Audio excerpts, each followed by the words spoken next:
तंप कला तांडव विषाक्त साप चोट पर चोट मारिनेला एवं कुकुर छुआंक जीवन गला। छुआ को बंचाइबा चेष्टा करी मध्य हार मानिला मां। एभली अभावनीय दृश्य देखा मिली भद्रक जिलार सात भौणी बजार रे।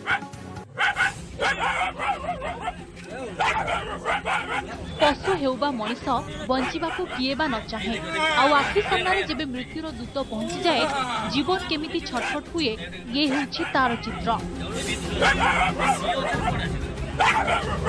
मार आखि आगरे कुनी कुनी छुआ को चोट मारी चली साप।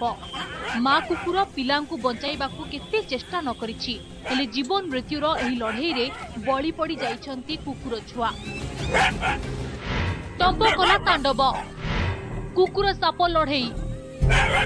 तंप साप चोटरू पिलांकु बंचाइबा पई माँ कुकुर बहुत चेष्टा करिछि। विषधर साप सह मुहामुही होइछि हेले कुनी कुकुरंकु बंचाइबारे सफल होइनी माँ। साप चोटरे आखि बुझी देइछंती पांचटी कुकुर छुआ। जीवन बंचाई पारिलानी माँ, आखि आगरे चली गला जीवन। एभली एक अभावनीय दृश्य देखा मिलता भद्रक जिलार सात भौणी गाँव में।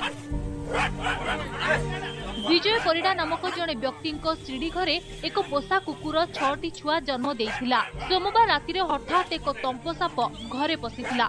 साप देखि जोर रे कुकुर भुकिबार घर लोके उठी पड़िथिले। आउ सीढ़ी घर तळकु जाई लाइट लगाइबा परे जहा देखिथिले ताहा समस्तंकु आश्चर्य करि देइथिला। 7 फुट लंबा तंप साप मारुछि चोट परे चोट।